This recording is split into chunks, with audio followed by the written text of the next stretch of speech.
bringing sports, entertainment, and technology podcasts together. This is SPNT. SPNT's Thursday Tech Talk is brought to you by Stitcher Smart Radio. Download the Stitcher Smart Radio app today at stitcher.com/SPNT. Welcome to SPNT's Thursday Tech Talk, the show where we bring you the biggest stories in the world of the video games, computers, tablets, mobile phones, and more. Now, here's your hosts, Nick and Nick. What's happening, everybody? It's Thursday Tech Talk here on the SPNT Podcast Network. Nick Sterling here. Glad you could join us as we do each and every Thursday. I'm partnered up with my good friend Nick Walls down in Nashville, Tennessee. What's happening, Nick? How you been? Good, man. How you doing? I'm over my cold. My throat, my voice is back to normal. It's a relief. Finally, I can talk normally and not have to cough and worry about muting my microphone. Nick, it's a wonderful thing.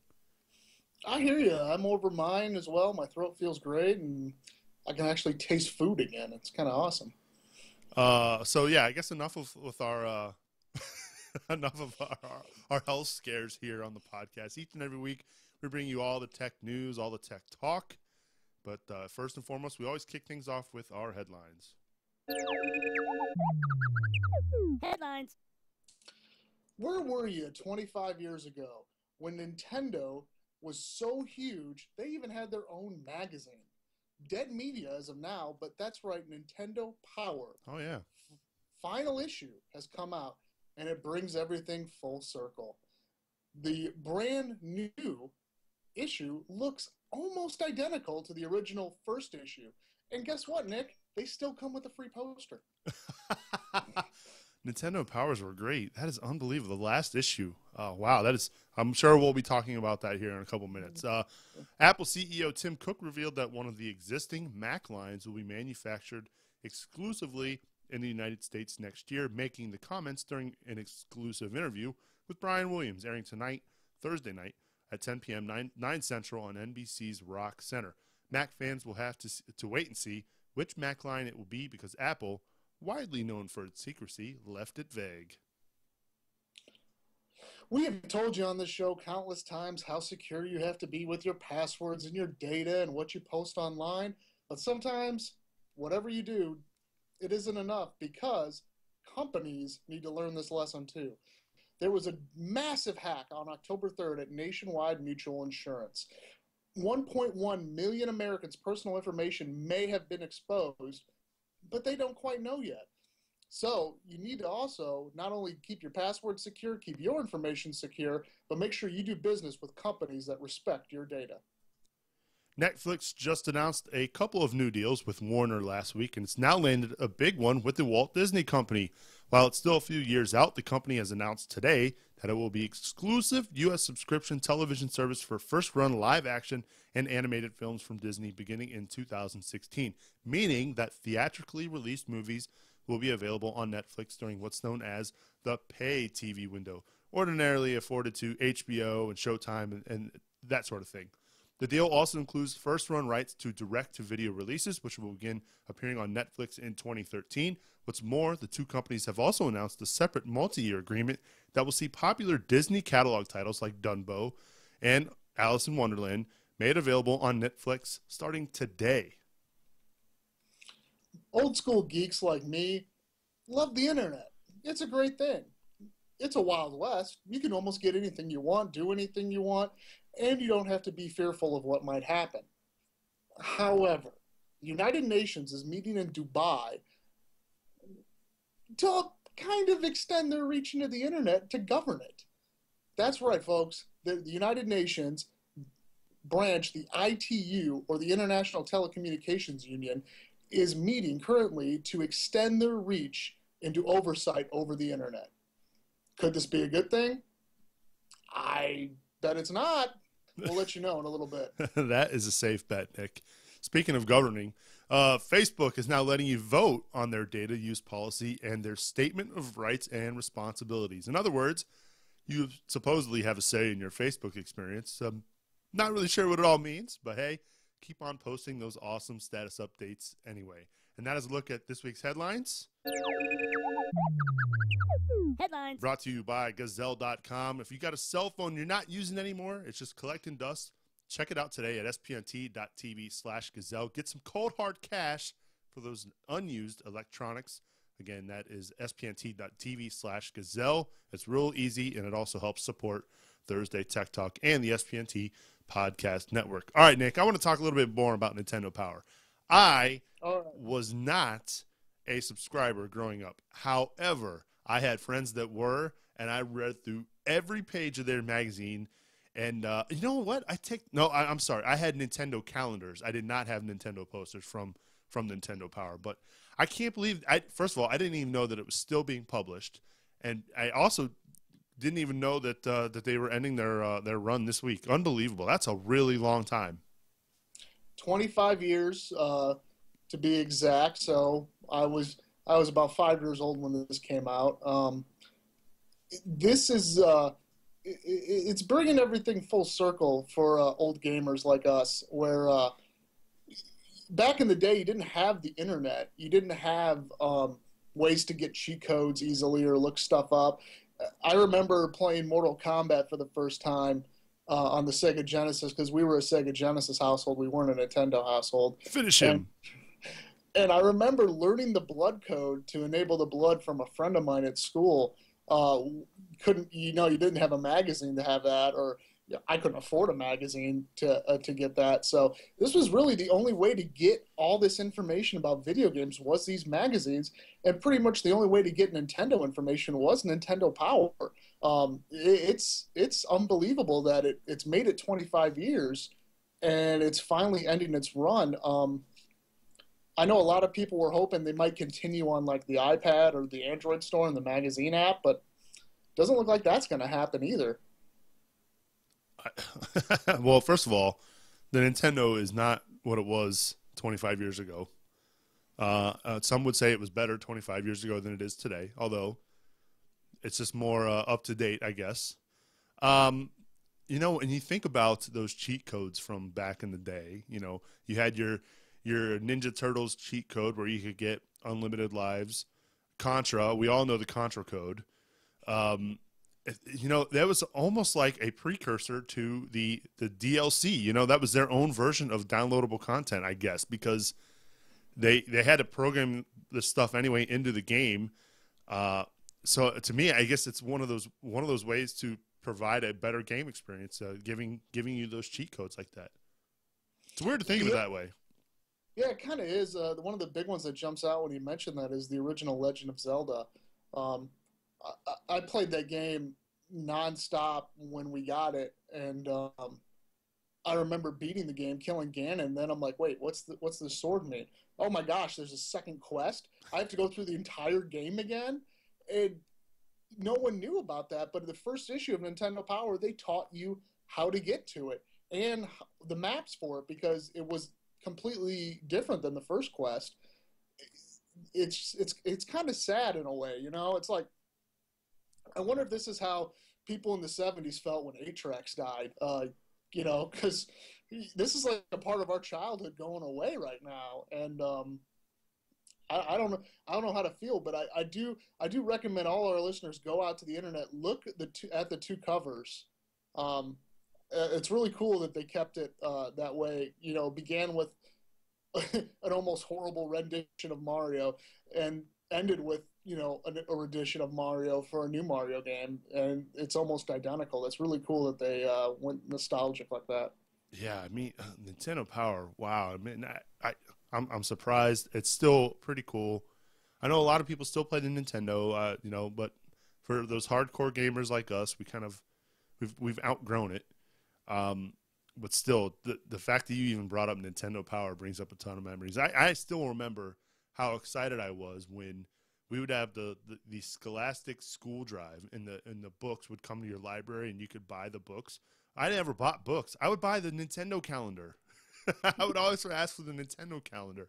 It was awesome. Oh, memories, Nick, memories. That's so cool. What else we got? So, on an interview with Tim Cook, Apple CEO, says that he's going to have one of the Mac lines manufactured exclusively in the United States. I think this is a huge piece of news. Everything is made in China or overseas. Your Xboxes, the Microsoft products, Google products, with most of the Android phones. Barely any bit of technology is made in the U.S. And I'm old enough to remember when all Macs were made in the U.S. when the original Apple Mac launched. They had their own plants out in California. So for him to drop this bomb, I think this is really neat. And this goes to show with other research where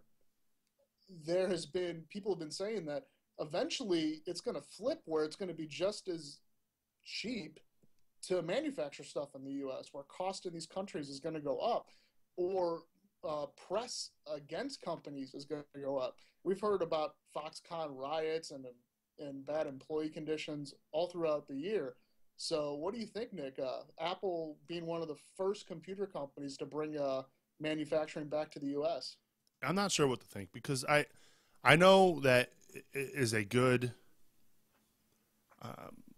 I don't know. I wouldn't say goodwill gesture, but I still think it's not going to be one of the more popular lines. I think the cost would be too much to massively. I mean, if we're talking about, a Mac, I guess I don't really know what to think, because when I think of the MacBook Pro, something that a lot of people buy and they have to manufacture a lot of them, I still see that being done overseas. So if I had to guess, I almost would venture to guess that it's probably going to be something like the Apple TV. But, I mean, that's not really what we're talking about. We're actually talking about a line of Macs, aren't we? So that wouldn't even really be considered. No, it's actually – and it's back at the last announcement, Apple announced new iMacs. Remember could the be those. Yeah, it could be those.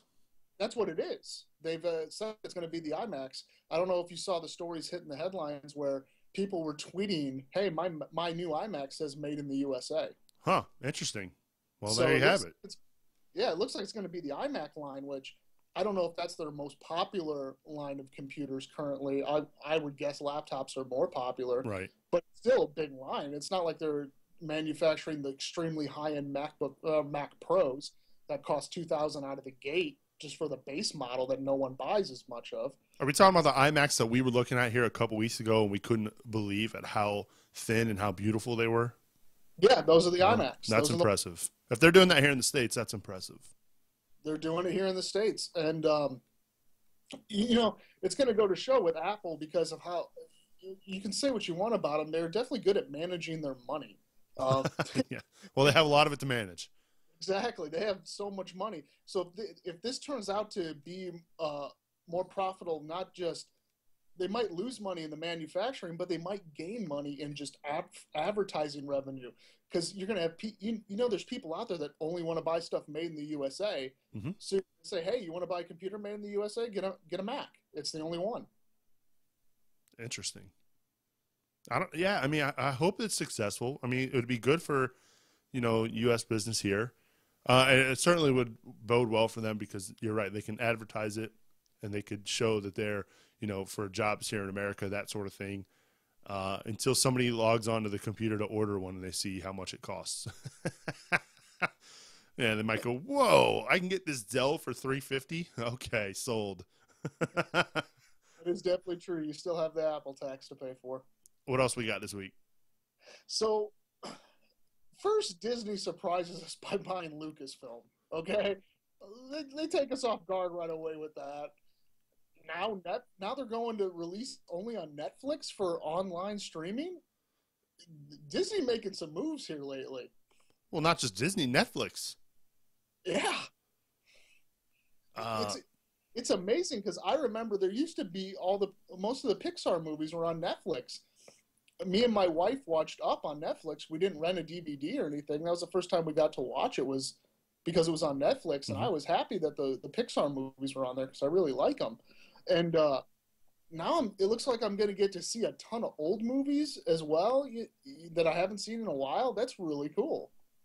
Well, they have some on there now. Like I know you don't have kids, so trust me, I watch a lot of those cheesy, kid-friendly, family-friendly movies. They've got Lady and the Tramp. I did watch Up on the Netflix. I'm trying to think what else. I know Nemo was on there for a little bit. Toy Story 3 was on there for a while. Which I avoid watching because everyone said no matter how much of a man you think you are, you will bawl during that movie. So I just kind of avoided it. That's kind of also the reason I don't watch it either. But, well, let's not talk about it. Let's change the subject. No, but I think it's great that they're going to this streaming model. It's huge for Netflix. I mean, Netflix has been on a roll. I mean, they really messed up a couple of years ago when they were trying to split up their online versus DVD, and they're really coming back with a boom. I think they're on top of things. I like the deal that they're making. They made a deal with Warner, it sounds like. They're obviously going to have one of our favorite shows coming up here in a couple of years with Arrested Development coming back. I mean, that's a huge get as well. And it's only going to go bigger. I think they're going to get a lot.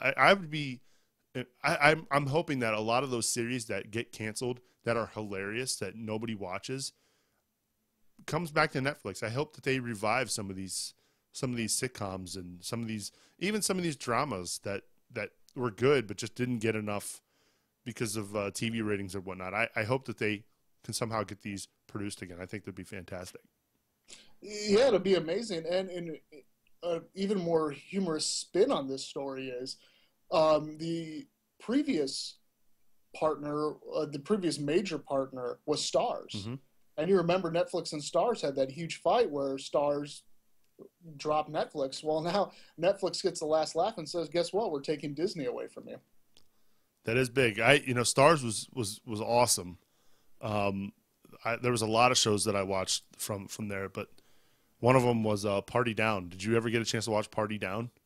No, I didn't. I highly recommend it. It is so funny. It's about this catering company in Los Angeles, and you got to watch it. It's got Adam Scott, the brother from Step Brothers. He's also on Parks and Rec. Very, very funny. If you get a chance, rent it, or we can't really stream it right now, but maybe it'll come back to Netflix. You just never know. But again, I think it's awesome that Netflix is doing what they're doing. Hopefully they keep it up. The more the better, because right now, it's gotten better. But when we first signed up for Netflix and we're doing the streaming thing on our Xbox, the selection was just not very good, and it's getting a lot better. That's for sure. Definitely. What else we got? So, when I heard that the UN, specifically the ITU branch of the UN, was meeting in Dubai, closed doors, mind you, closed doors meeting, not open to the public, no information coming out of it, on extending its reach into regulating the internet more. I think I just banged my head against my desk repeatedly because this is the internet is, some would argue, is the last bastion of true freedom in the world. You can have your own political views on what happened in the Urban Spring in over in Egypt, or you can what happened with the 99% protest in New York. You can have your own views on that, but what you can't dismiss is a lot of that information about what happened at those events wouldn't get out if the internet didn't exist, if it wasn't a free flow of information coming forth. I don't get what's provoking this. I've been reading tons and tons of articles about it, but I don't understand why the UN wants to come in and regulate the internet. Isn't it the same thing that we argued with what was it, PIPA and SOPA? I mean, it's frustrating as a user, as somebody who is a content creator myself. It makes me nervous because anybody can shut anybody down for any kind of copyright, whatever. Not that we do any of that here, but it still makes me nervous. But When are we going to learn, people, the less regulation, the better? Especially on something that's not broke. A lot of people tweeted that the internet works. It doesn't need to be regulated. If it ain't broke, don't fix it. It works fine. There are rules in place. If I went out there and downloaded the entire discography of the Beatles tonight and I got caught, there is law in the United States to prosecute me for copyright infringement. Why does it need to be regulated? There's already a rule based on me breaking the law. It's the same thing as if I go over the speed limit or steal something from a store. There's already rules in place to prevent bad things from happening. You don't need to over-regulate something to crack down on, I would argue, something that's not even a problem. Right. Well, it's these politicians don't have enough time on their hands, saving the economies of all these countries. They got to worry about the internet. Yeah. And I mean, if they're thinking about all the hacks that are coming out of China and Russia,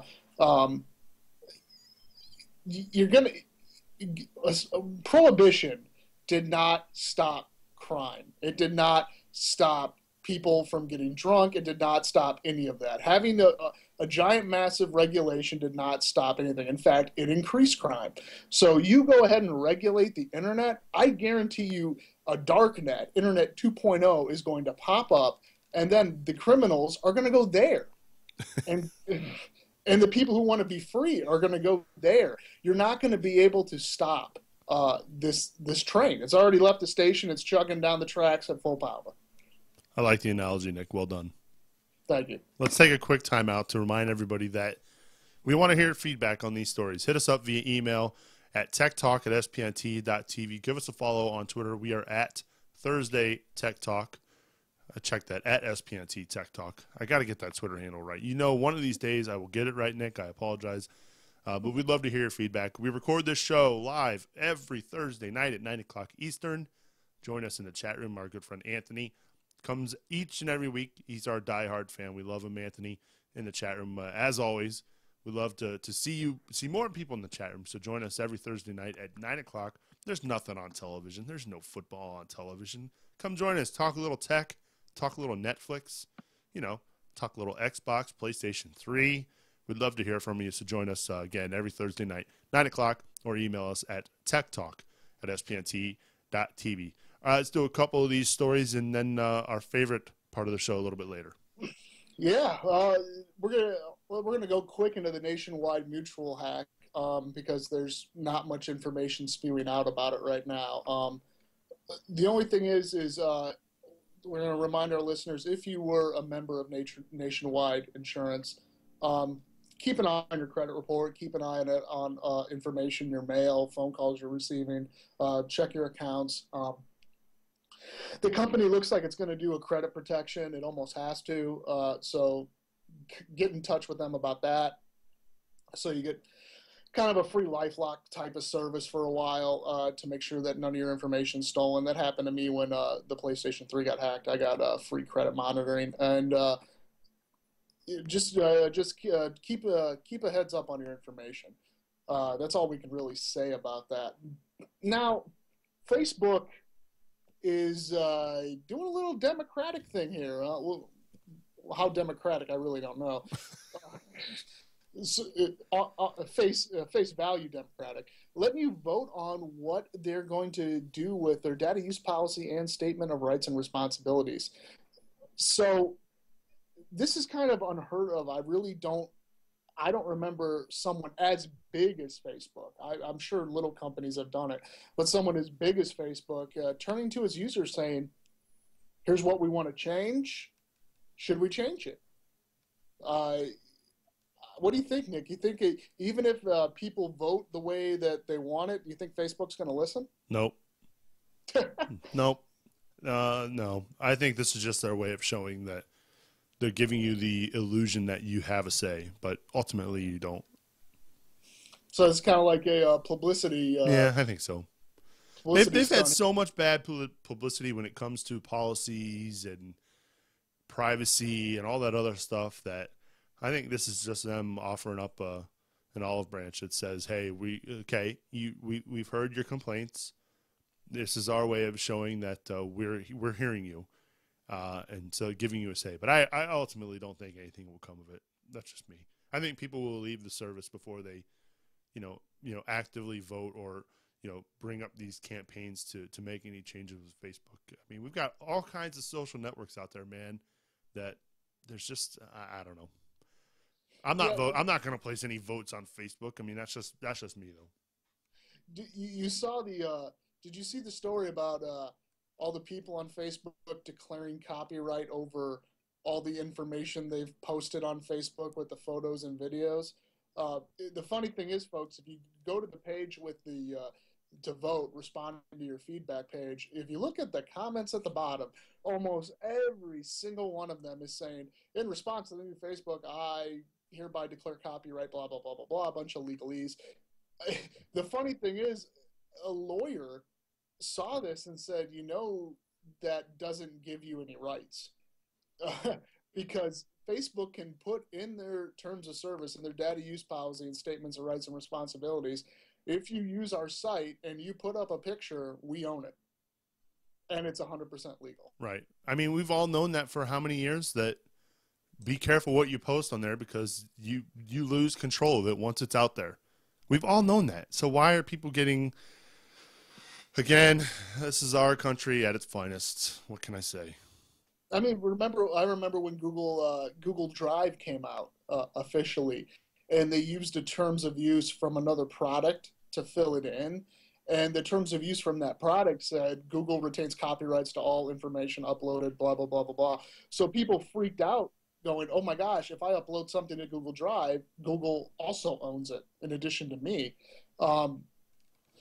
And then Google responded very quickly and said, nope, we made a mistake in the terms of service, and they took it out and they reset it back to what we would expect, saying we own all the data we put in Google Drive. But if Facebook wants to be a bunch of, I want to swear extremely right there, and hurt its users, just think about it, folks. If Facebook does this, like Nick said, there are choices. Speaking of choices, have you tried the new MySpace?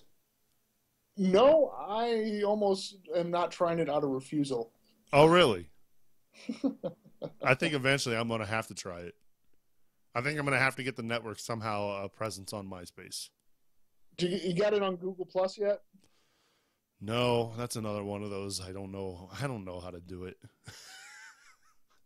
I would say that Google, the next closest one, if Facebook, totally screws themselves over, the next one that's going to get more traction is Google Plus, just because everybody who has an Android phone knows about it. Everybody who uses Google search knows about it. Yeah. It's out there. I just need to figure out a way to get stuff, like right now, the way I have it set up with the Facebook and the RSS, I've got it so that when we post shows, it automatically posts to, Facebook.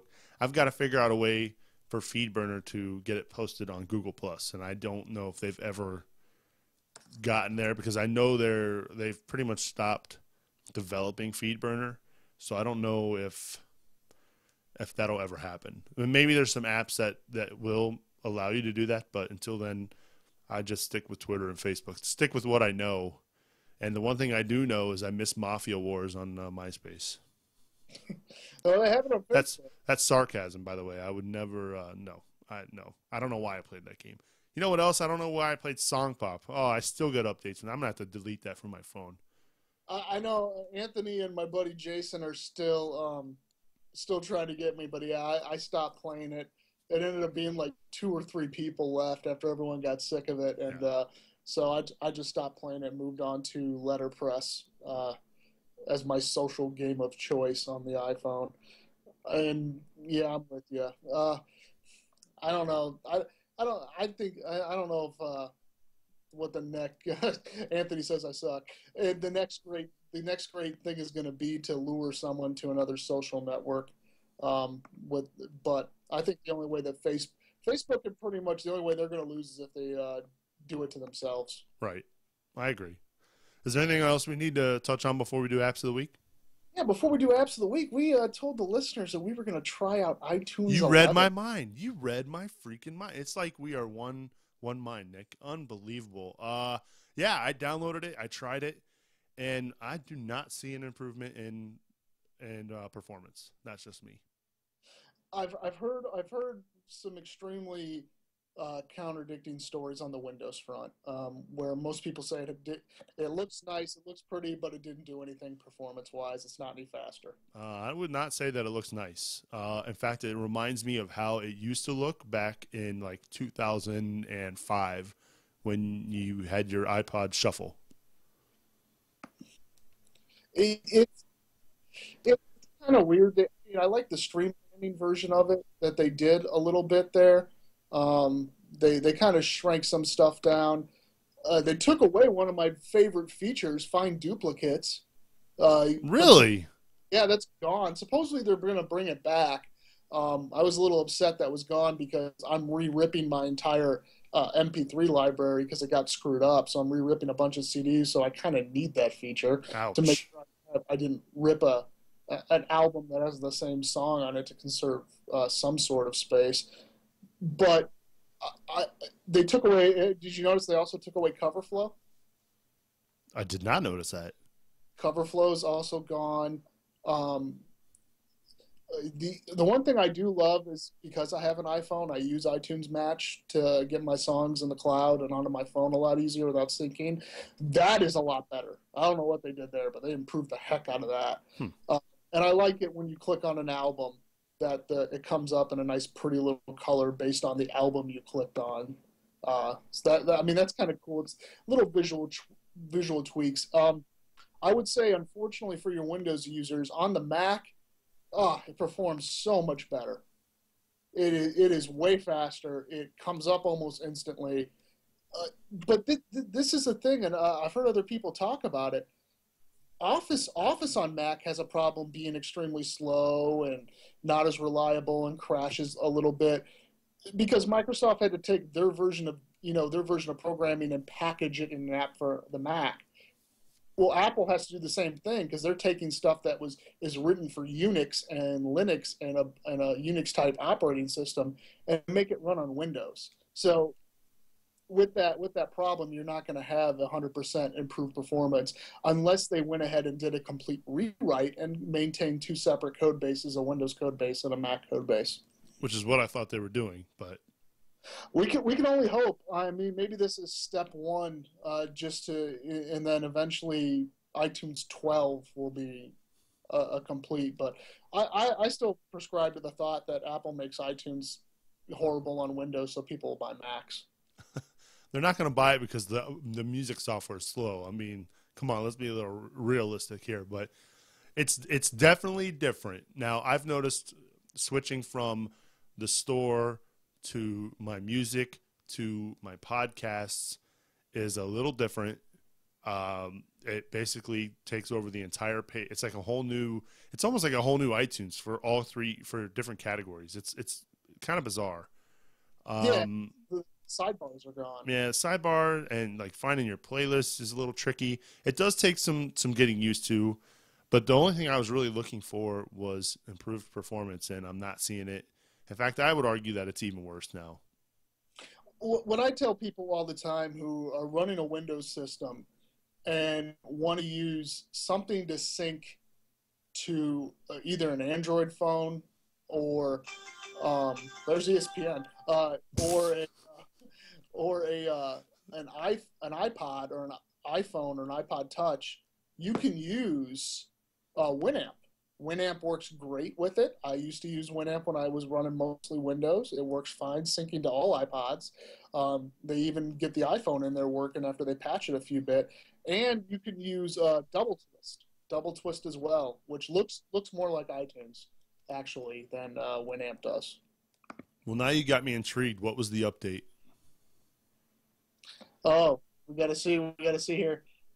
Notre Dame linebacker Manti Te'o wins Maxwell Award for Most Outstanding Player. Wow. All right. I think that means 5 for him.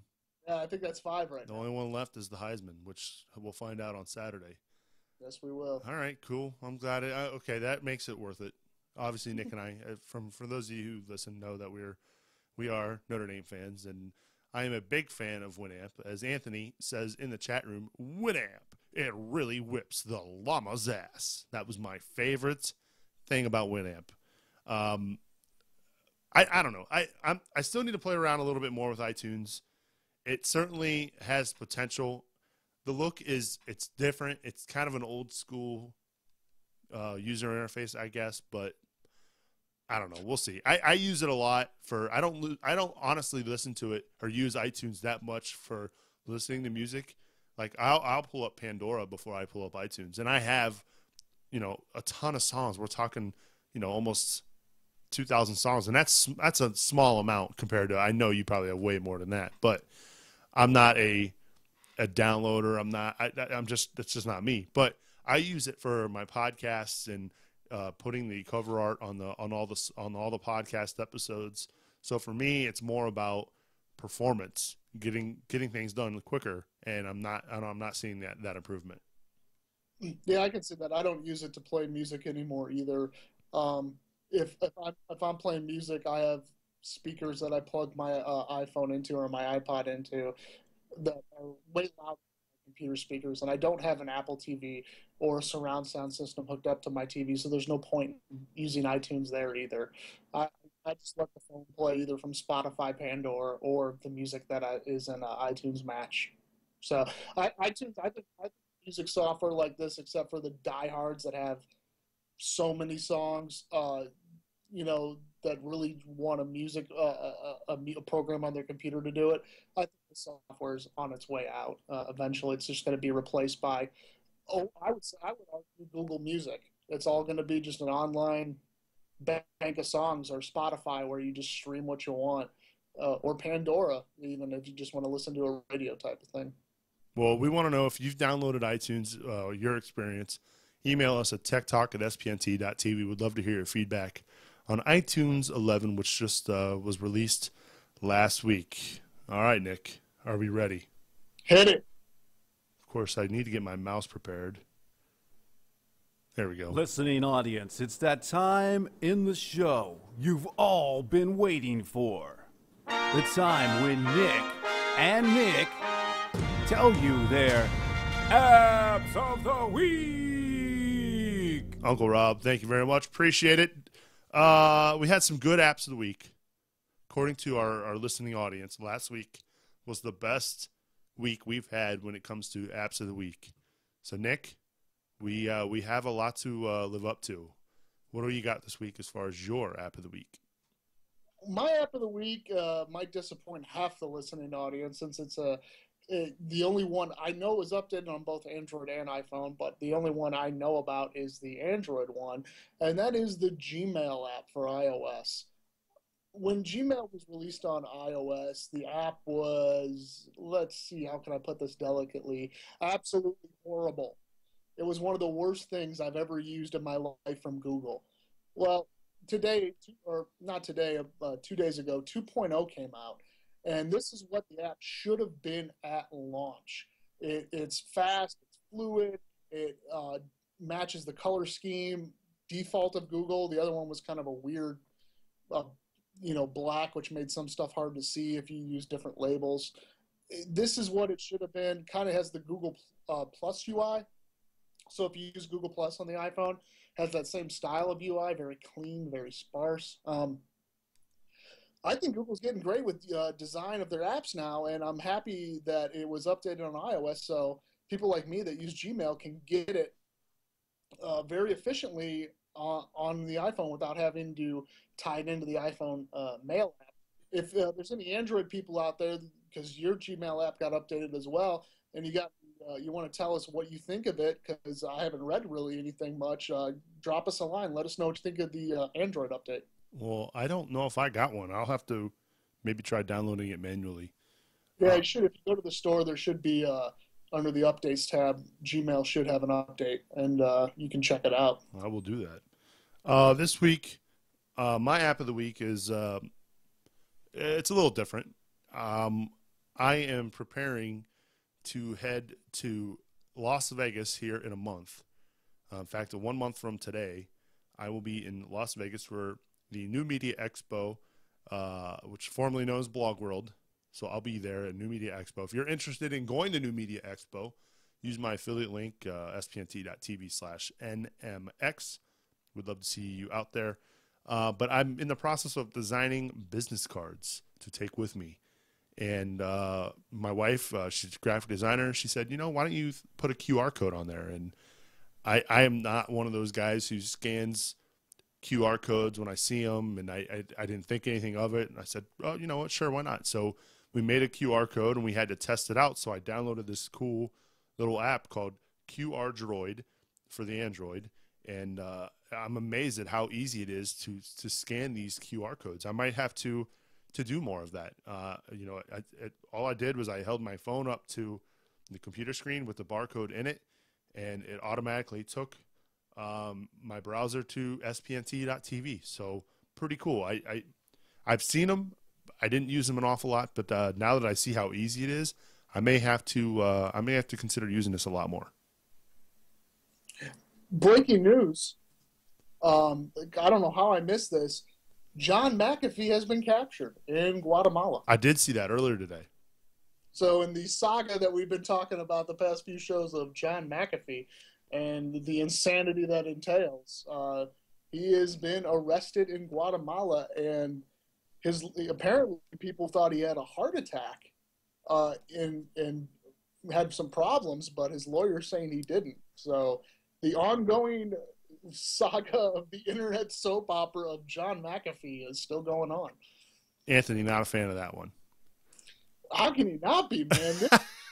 This is just reading every day about the crazy escapades of John McAfee is enough to bring a laugh to me when I need it the most. If I'm feeling a little stressed out or a little depressed, I will go on John McAfee's blog and get a great laugh from it. I don't know how. Apparently he's blogging in jail, too. I don't know how that's working. That's a nice little segue from Apps of the Week. Hey, if you have an App of the Week, email us at techtalk@spnt.tv. Or if you have thoughts on John McAfee, send them our way as well. We're on Twitter at SPNT Tech Talk. Nick, I think that's going to do it. Hopefully you have a good week. Let's hope that the Irish are victorious on Saturday when Manti hopefully wins the Heisman Trophy. Are you going to be watching the announcement? Heisman all the way, man. I will be watching it on the edge of my seat, just waiting for the announcement of. Out of the candidates, I think he's the best choice for his off the field status that he's accomplished around South Bend, around that school, and for that team, being a true leader, even though he faced a ton of adversity this year in his personal life. I echo those sentiments as well. Again, we'd love to hear from you. We'd love your feedback. Please email us at techtalk@spnt.tv. Nick, have a good weekend. We'll see you next week. That'll do it for episode 13, lucky number 13 of Thursday Tech Talk. For Nick Suberling, for Nick Wallace, I'm Nick Suberling. Until next Thursday, we'll see you.